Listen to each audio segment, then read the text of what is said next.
noches, bienvenidos al programa número 33 de Desafío 2018, aquí en la cuarta temporada en la pantalla de C5N.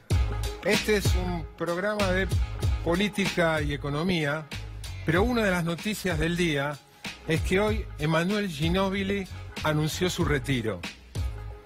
Y como este programa, además de política y economía, trata de mostrar ejemplos, queremos dedicarle un breve homenaje a Emanuele Ginóbili y por eso tengo aquí esta camiseta que él supo vestir, lucir y honrar también con el número 5, la camiseta con la que obtuvo nada menos que uno de sus grandes logros, la medalla dorada en los Juegos Olímpicos del 2004. Homenaje de Desafío 2018 a un grande que hoy se retiró. Manu se retira, y no es que se retira con gloria, se retira con triple gloria.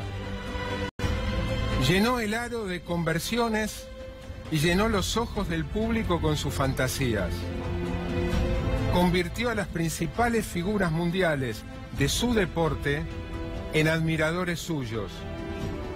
Manu fue muy veloz con sus piernas, pero mucho más veloz aún con su cabeza. Ha sabido driblear las adversidades de sus lesiones y ha sabido driblear las tentaciones del dinero y de la fama. En la cancha Manu atacó como pocos, pero fuera de la cancha era un señor. Fue un gran defensor de adversarios, pero también de causas justas. Sus volcadas en el cesto fueron espectaculares, pero Manu en la vida nunca volcó.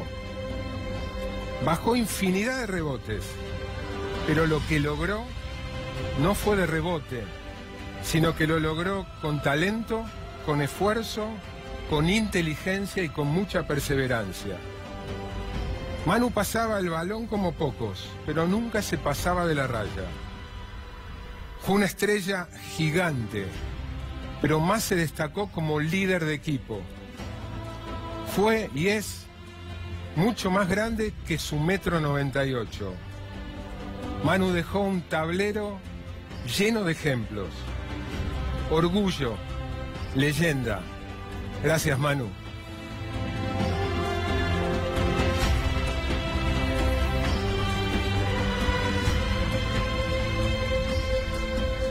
Homenaje que quisimos hacer a un grande del deporte que hoy anunció su retiro.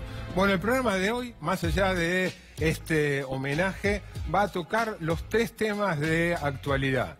Vamos a hablar del conflicto educativo con foco en el conflicto universitario. Sigue por 4ª semana consecutiva el paro. Hoy hubo una reunión, no hubo acuerdo. El jueves abrí una marcha que se esperaba ser multitudinaria. Enseguida con José vamos a analizar el tema y tenemos 2 especialistas como invitados. En economía, el desafío de Manuel Álvarez Agis va a tocar el punto que desencadenó la crisis que estamos viviendo y que hoy se cumplen 4 meses desde la primera corrida de abril, que son las crecientes dudas que hay sobre la deuda, las crecientes dudas que hay sobre la capacidad que tiene la Argentina, el Estado argentino, de hacer frente a los compromisos de la deuda y otros gastos que hace esta economía de dólares. Manuel va a desafiar la idea de que el gobierno ya tiene los dólares y está tranquilo, dice el gobierno, hasta fines de 2019. Y hacia el final del programa, un constitucionalista, abogado, sociólogo, muy garantista, nos va a contar por qué desde esa posición está de acuerdo y defiende la figura del arrepentido, un tema que se ha discutido muy polémico alrededor de lo que aquí hemos llamado el Gloria Gate. Pero antes de eso, vamos a hablar un poquitito de corrupción.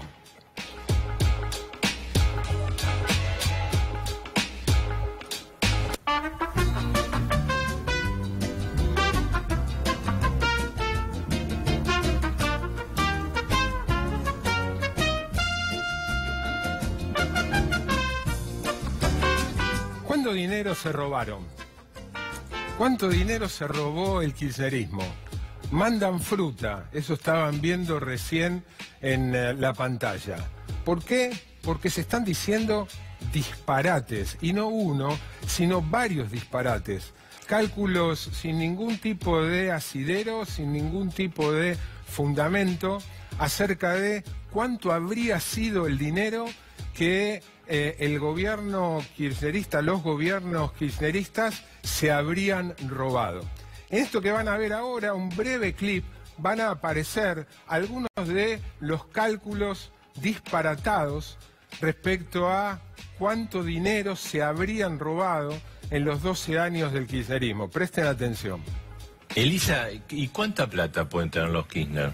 14.000 millones de dólares. 14.000 millones de dólares. El que se tomaba el tren se pegó un palo porque se chorearon un PBI. Porque el otro día vi a la gente en la marcha diciendo se robaron 3 PBI. ¡Cristina es una ladrona! ¡Se robó 2 PBI! ¡Se robó 2 PBI! Dicen cualquier cosa que le dicen los medios, por supuesto, o que escuchan de otro.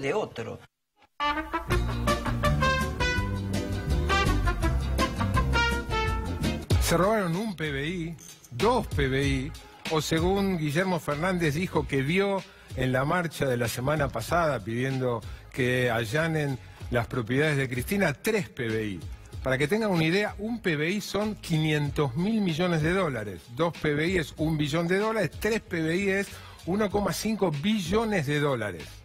Elisa Carrió, ahí la veían ustedes, hablar de 14.000 millones de dólares. En otra oportunidad dijo se robaron un presupuesto, que son 100.000 millones de dólares. Mauricio Macri, según todas las crónicas, varias crónicas, en la reunión de gabinete ampliado el viernes pasado, dijo que se robaron 200.000 millones de dólares. O sea, 14.000, 100.000, 200.000, 500.000, 1 billón y medio, cualquier cosa. Se dice cualquier cosa. El único cálculo, ahí están viendo en pantalla algunos de las crónicas acerca de qué dijo Macri el viernes pasado. El robo fue de 200.000 millones de dólares. El único cálculo realizado con algún supuesto, es el que quiero compartir con ustedes ahora. Lo realizaron 2 economistas, Ariel Konenberg y Méndez de apellido, ahora vamos a ver en la placa. Publicaron una nota en Perfil, Martín Grandes, perdón. Ariel Konenberg y Martín Grandes, 2 académicos que hicieron un cálculo con algún supuesto. ¿Cuáles son los supuestos? En obra pública, a lo largo de 12 años, cada año, en promedio, el Estado invirtió el equivalente a 3% del Producto Bruto, eso por año. Como el Producto Bruto, redondeo y para hacer las cuentas fáciles, es de 500.000 millones de dólares por año, la inversión, el 3% de 500.000, la inversión en obra pública fue de 15.000 millones de dólares por año. Por 12 años de gobiernos de Néstor Kirchner y Cristina Kirchner, eso da 180.000 millones. Entonces, el supuesto que asumieron estos 2 economistas es, en base a una de las declaraciones de los arrepentidos, la coima habría sido de entre un 10 y un 20%. Ellos tomaron la hipótesis más arriesgada, la del 20%, y supusieron que en toda la obra pública, en cada una de las obras, hubo un 20% de coima. Por lo que, aplicando el 20% a los 180.000 millones de dólares que hubo de inversión pública, se llega a la suma de 36.000. Lejos de los 100.000, lejos del Producto Bruto, lejos de 2 productos brutos.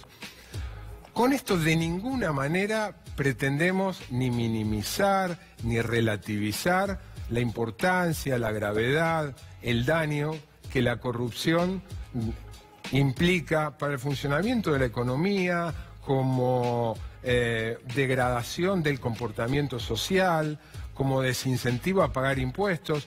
Muy probablemente la corrupción, seguramente, no muy probablemente, tenga otros costos asociados. Uno no puede alegremente, siendo un dirigente, tirar números a la marchanta, mandar fruta así porque sí. Un mínimo de rigurosidad. Vamos a seguir, por supuesto, con este tema, pero ahora, hoy hubo una reunión se mantiene el conflicto en las universidades, aparentemente un poquitito más distendido. A eso nos vamos a dedicar enseguida.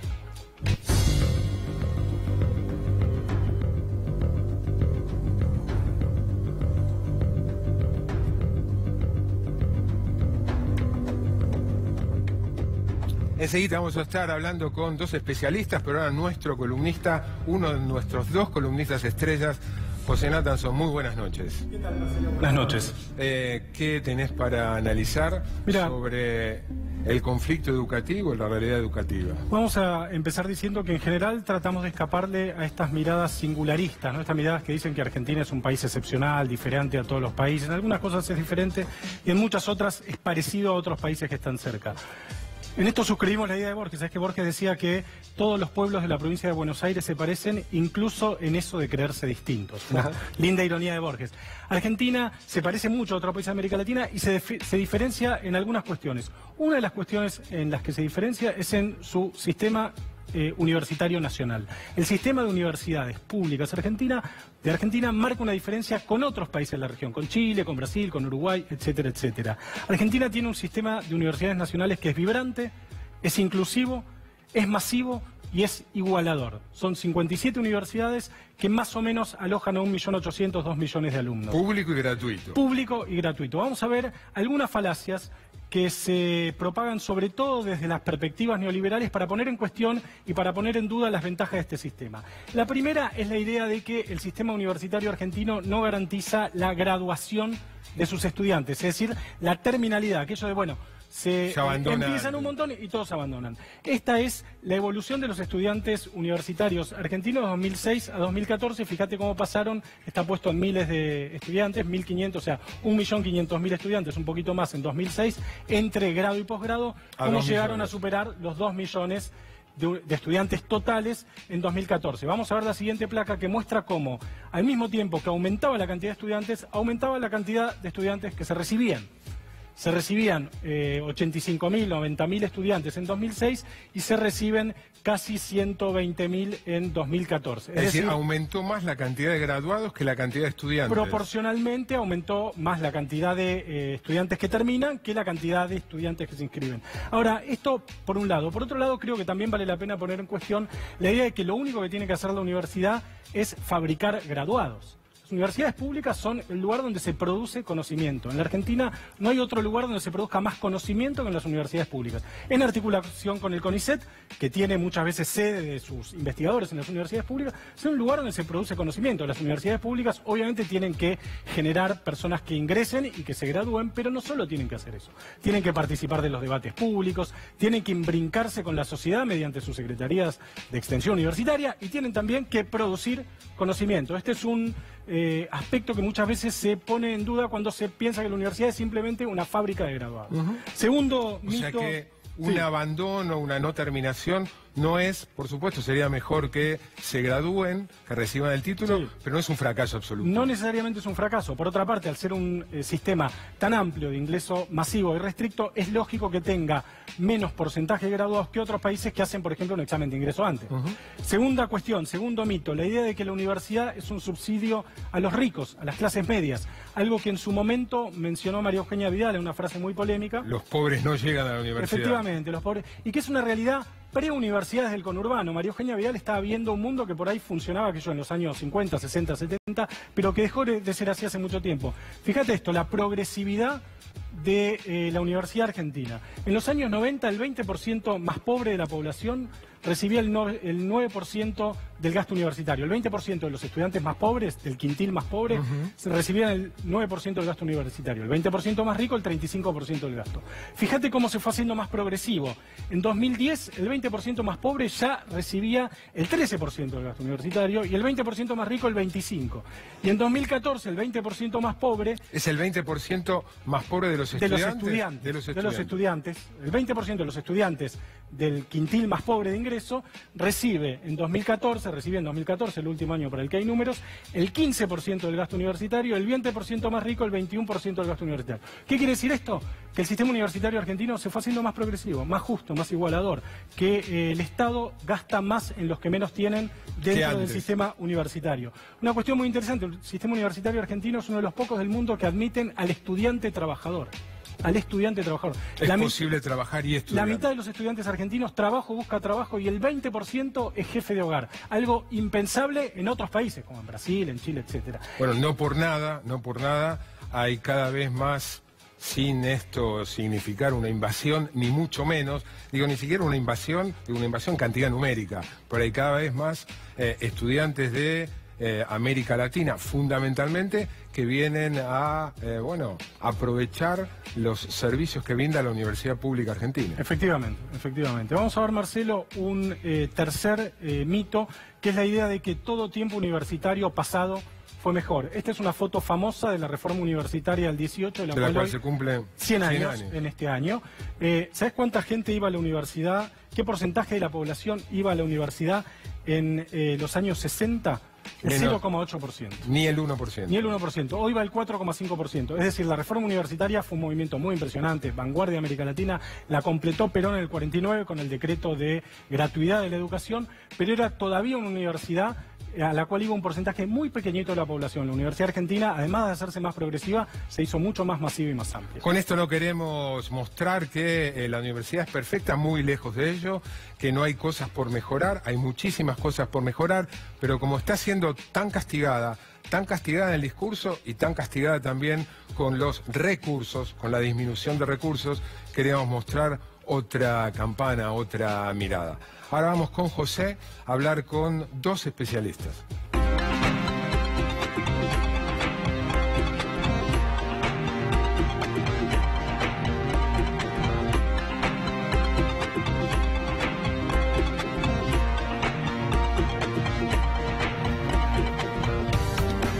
Adrián Canelotto es rector de la Universidad Pedagógica, gracias por venir. Gracias. Y autor de algunas de las placas que estábamos viendo recién. Y Mariano Narodowski es un especialista en tema de educación, investigador de la Universidad de Tela. Mariano, gracias por venir. Por favor. ¿Coinciden con que la universidad progresa o creen, como muchos, que la universidad está retrocediendo? En los datos hay una prueba fehaciente de que se progresa. Seguramente hay muchísimas cosas para hacer, sobre todo para trabajar sobre la retención y la graduación de los estudiantes, pero la universidad es un sistema que viene pensando ya hace algunos años estrategias para que eso ocurra. Hay fondos específicos que se fueron dedicando para que los estudiantes pudieran concluir, y también hay todo un trabajo institucional para poder contener a los estudiantes que son primera generación, aquellos que tienen dificultades fundamentalmente para pasar los primeros años de la universidad, ¿no?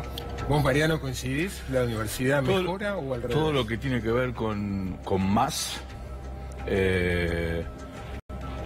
me parece que es un signo positivo. Y si vemos esas placas que mostraron, la verdad que no puede estar más que de acuerdo, porque son datos y es razonable. En lo que respecta a mejor, tengo mis dudas. Yo creo que el sistema universitario, lo mismo que el resto de la educación en la Argentina, tiene un nivel de estancamiento muy importante hace mucho tiempo, y todos esos problemas que se señalan no se resuelven. Ni siquiera, tampoco se resolvieron con más dinero, que lo hubo, pero no hubo reformas de fondo para, por ejemplo, mejorar la graduación de los más pobres, porque es cierto que sube la cantidad de matriculados del quintil más pobre, pero no es cierto que todos esos se gradúen. Hay mucho abandono, por lo que señalaron, porque en otros sistemas universitarios se quedarían afuera en el examen de ingreso. La Argentina desde 1984 eligió este sistema, pero tampoco hace nada para mejorarlo. Por ejemplo, los que abandonan, la mayoría de los que abandonan con 2 o 3 años de estudio no tienen ningún diploma intermedio, salvo algunas excepciones en algunas universidades. Eso se podría mejorar muchísimo. Hay un enorme problema con... Bueno, la Universidad Pública Argentina es muy eficiente. ¿En qué sentido? Y tiene universidades enteras con 70% de profesores de dedicación simple que ganan 5 lucas, muchos de los cuales ni siquiera ganan nada, y forman graduados, digamos, y a investigación bastante razonable en términos internacionales. Estamos hablando de un sistema que abarca cerca de 200.000 entre docentes y no docentes asalariados, ¿no es cierto? Sí. Como dice Mariano, hay un trabajo que se viene haciendo para incrementar la dedicación de los docentes. Las universidades tienen lo que se llama un sistema de asignación de pautas que permite establecer pautas de asignación de presupuesto donde lo que se premia, y en esto se viene trabajando para que las universidades vayan acomodándose a esa pauta, lo que se premia es la docencia y la investigación y la posibilidad de tener profesores semis y exclusivas. Eso implica que que esas universidades que van alcanzando esos estándares tienen mayor capacidad no solo de enseñar, sino de producir conocimiento y de evitar lo que Mariano dice, que es tener una universidad llena de dedicaciones simples o de gente contratada que no hace investigación, o que si la hace, no la hace bajo las condiciones laborales que la tiene que hacer, que es una dedicación semanal específica a la investigación y una dedicación específica para la docencia. Adrián, yendo a la cuestión del conflicto actual en la universidad, a ver si nos puedes contar qué es lo que está pasando. Y algo que hablamos fuera del aire que me parece interesante, que es la subejecución del presupuesto universitario. Sí, lo que está pasando son dos cosas. Por un lado, hay un conflicto salarial con docentes y no docentes que está pujando por la recomposición de sus salarios. Hoy hubo una reunión que tampoco terminó bien, pero ahí hay un tema muy importante. Hasta ahora el gobierno ofreció 15%. Hoy el ministro Finocchiaro reconoció que va a abrir la paritaria y que va a ofrecer algo más. Lo que pasa es que la distancia entre el 15% que hasta ahora ofreció y la inflación esperada, que es más o menos lo que reclaman los sindicatos del sector, es el doble, la distancia es gigante. Y además vamos como calculando mes a mes cuánto se incrementa en vez de tener una pauta más general. Digo, ese es un problema que para las universidades es importante, primero porque entre el 75 y el 90% del presupuesto universitario es salarios.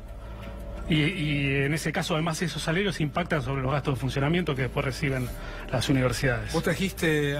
Trajimos una placa para... Le pido al director una placa que trajo Adrián con algunos datos que ilustran...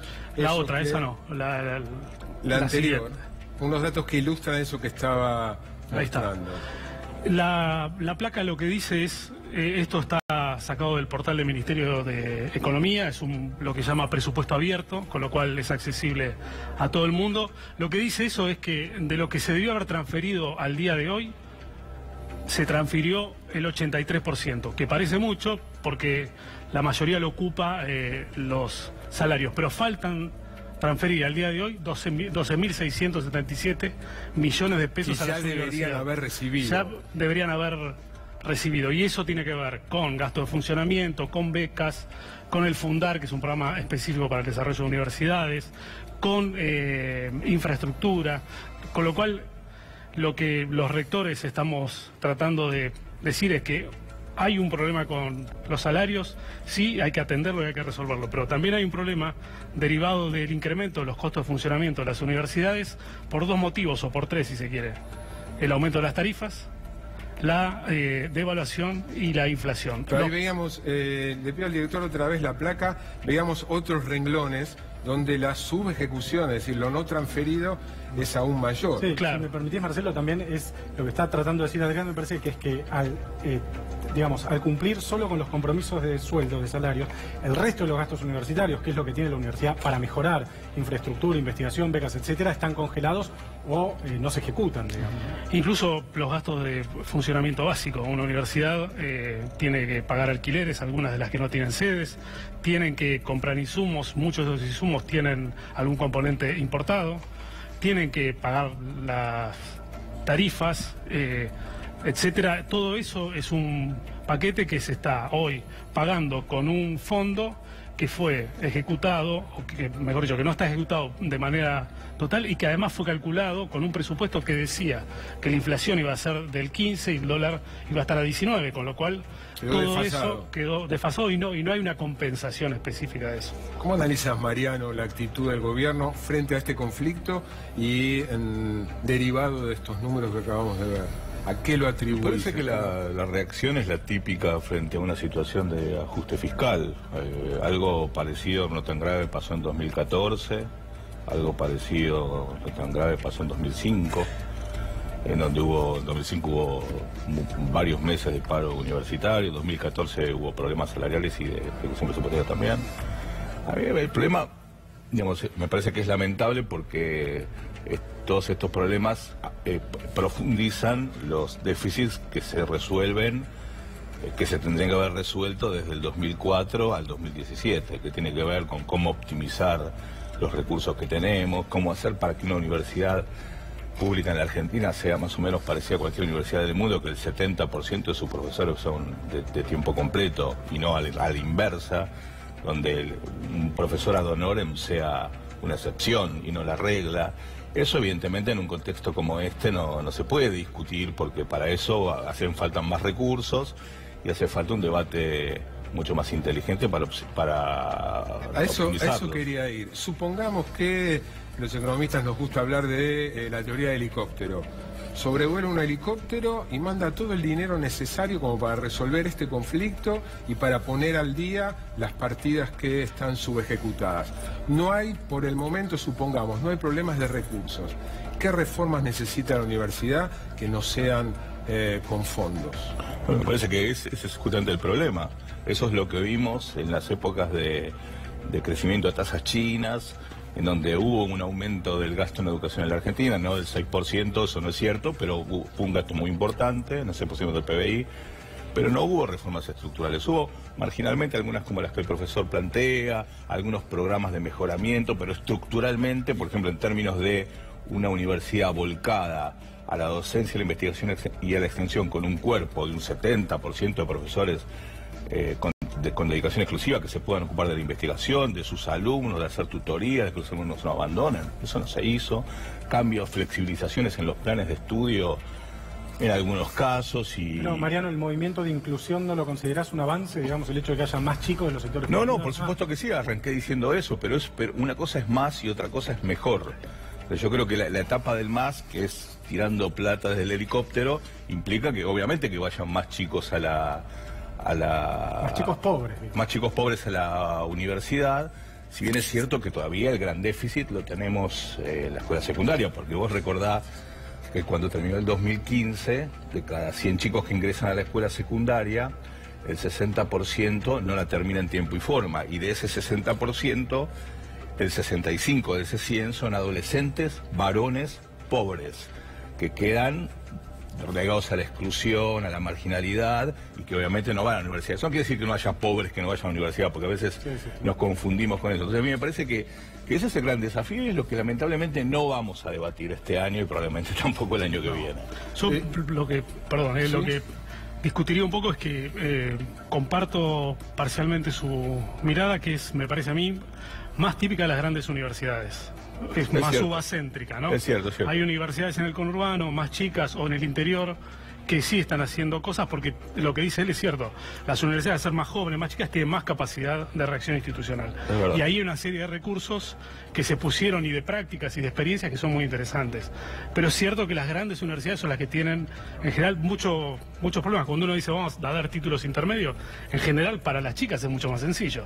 Para una grande es muy complicado, porque la lógica política, el juego, es mucho más acotado y supone además una cantidad de recursos que generalmente no los tiene. Entonces yo descentraría un poco la mirada ubacéntrica y pensaría en otras experiencias donde están yendo jóvenes de clase media a convivir incluso con jóvenes, por ejemplo en San Martín, en 3 de febrero, en José Cepaz, en el mismo Sarmiento, etcétera, que es la primera vez que van a una universidad, que existen a un tipo de instalación como la que ofrece la universidad, que se contactan con un mundo cultural. Mira, voy a ser autorreferencial, pero nosotros tenemos una extensión áulica en Derqui, que es una zona muy pobre de Pilar. En la Universidad Pedagógica. Sí. Y el trabajo que se hace ahí con las chicas que estudian profesorado inicial y primaria nos obliga incluso a nosotros a tener que movilizarlas culturalmente. Vienen a la capital al teatro porque no han tenido posibilidades de ir. Digo, hay un trabajo en los territorios que es muchísimo más profundo y que requiere una movilización institucional mucho más fuerte que el solo hecho de dar clases. Comparto con él que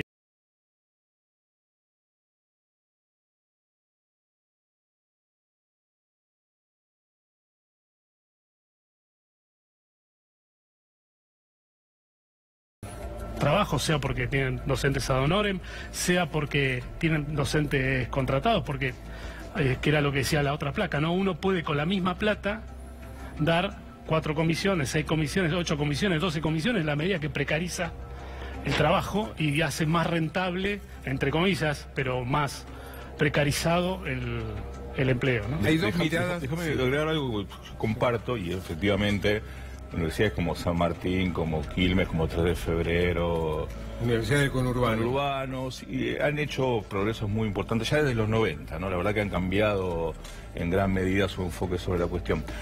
Ahora, las universidades grandes son las que contienen la mayor cantidad de matrícula y la mayor cantidad no tengo a mano el porcentaje, pero la mayoría están ahí.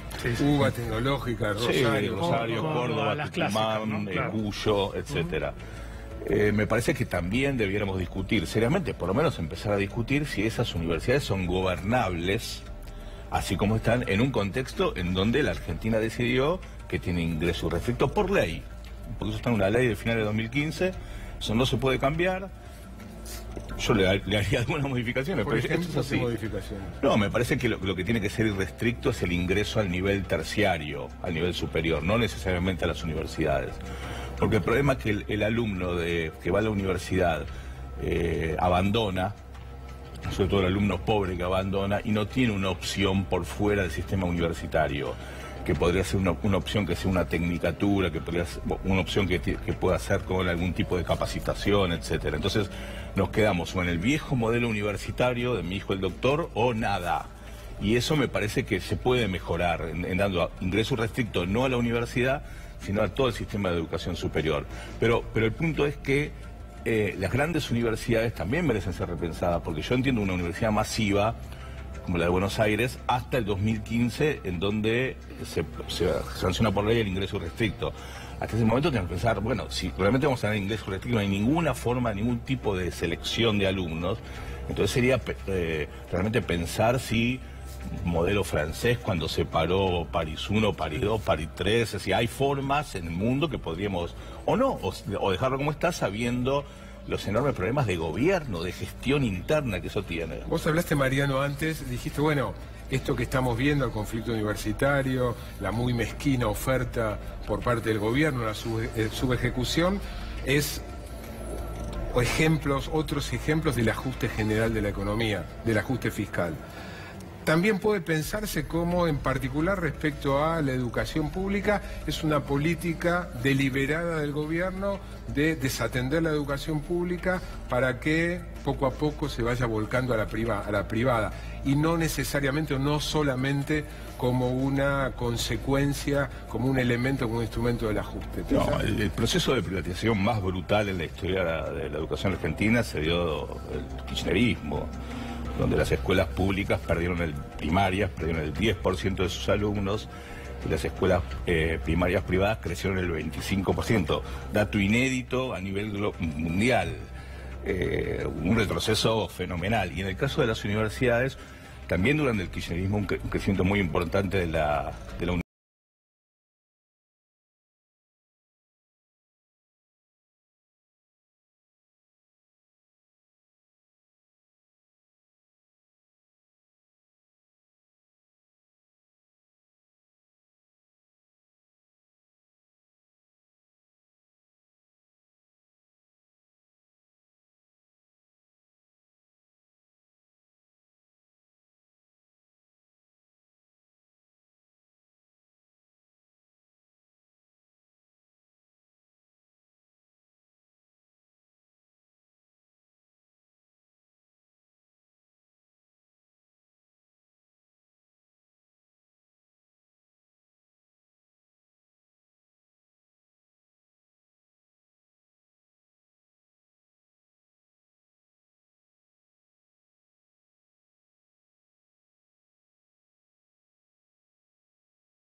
$31.57 cerró el dólar hoy, el riesgo país sigue alrededor de 700 puntos, el mismo riesgo país, es decir, la sobretasa que tiene que pagar Argentina por encima de la tasa que rinde un bono de Estados Unidos. Está al nivel del día en que renunció Machinea, ya lejos por el 2001. El gobierno dice que no tiene inconvenientes en poder cumplir de acá hasta fines del 2019 con los vencimientos, tanto de capital como de intereses de la deuda. ¿Es así? El desafío de hoy con Emanuel Álvarez Agis. Muy buenas noches. Buenas noches, Marcelo. ¿Es así? Bueno, a ver, hay un cierto disenso entre lo que dice el gobierno y lo que dice el mercado, digamos, porque lo que estuvimos viendo esta última semana es muchas dudas en el mercado y mucha controversia en torno a si el gobierno tiene cerrado lo que se denomina el programa financiero. O sea, básicamente cuánta deuda tiene, qué obligaciones tiene y con qué fuentes cuenta para financiar esas obligaciones. En la primera placa vamos a ver esa cuenta según la versión oficial. Fíjate que es bien sencilla. ¿Cuántos dólares necesitamos en 2019? 24.000 millones de dólares, desagregado en que tenemos que pagar intereses, tenemos que renovar letes, tenemos que renovar un crédito específico con bancos que se llama repo y nos vence deuda por 4.800 millones de dólares. Esto es desde hoy hasta fin de 2019. Hasta fin de 2019, 18 meses. Ahora, las fuentes sumarían 26.000.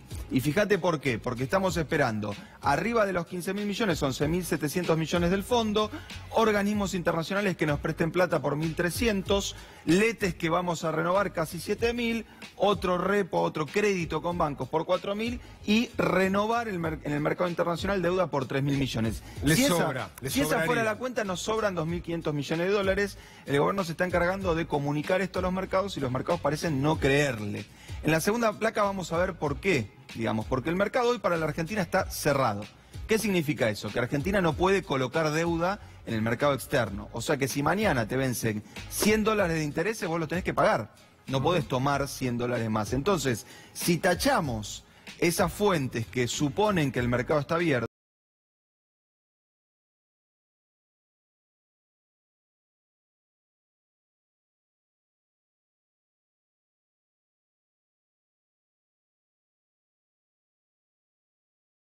pero el tercer punto que nadie está tomando en cuenta es que en Argentina no usamos los dólares nada más para pagar la deuda del gobierno. O sea, usamos dólares para importar, usamos dólares para irnos de vacaciones al exterior, para ahorrar, para repagar préstamos. Entonces, dólares que van al colchón, a la caja fuerte. Exactamente. Entonces en la tercera placa vamos a ver cómo viene el movimiento de lo que comúnmente se conoce como fuga de capitales.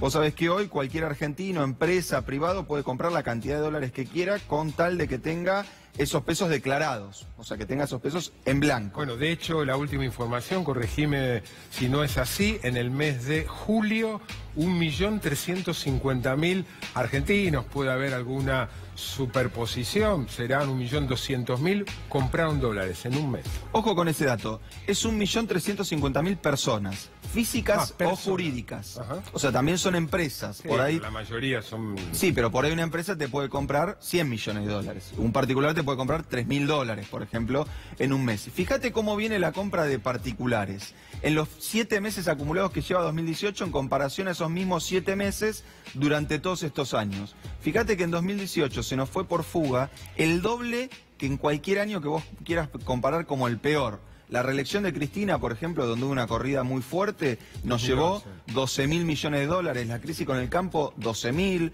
La crisis internacional de 2009, donde se cayó Lehman Brothers, 12.000 millones de dólares. Entonces el problema es que esos 12.000 que nos faltaban, en el peor escenario, le tenemos que agregar por lo menos 10.000 o 15.000 millones de dólares más. Si hacemos esa cuenta, ya estamos hablando de que en 18 meses necesitamos la mitad de nuestras reservas internacionales para poder afrontar ese esquema. Puedes estar pensando, bueno, esto me queda lejos. No, esto es la madre de que hubo devaluación, sigue habiendo devaluación y la devaluación se traslada a los precios y los precios son los que deterioran el poder adquisitivo, la jubilación, la asignación universal, deprimen el mercado, etcétera. esto es la madre de todo el problema. Para entender el mercado financiero, hoy vamos a recomendar un libro de 2 premios Nobel, La economía de la manipulación. Akerlof y Shiller, un premio Nobel de 2001-2013, que básicamente refutan la existencia de la mano invisible. Y en el capítulo 2 cuentan cómo el mercado financiero a veces te puede llevar a confundirte. Fíjate lo que dice el subtítulo: ¿cómo caemos como incautos en las trampas del mercado? Esperemos que no estemos cayendo en eso. Gracias, Emanuel. Vamos a un breve corte, brevísimo, y enseguidita, con un constitucionalista muy garantista, pero que está a favor del mecanismo de la figura del arrepentido.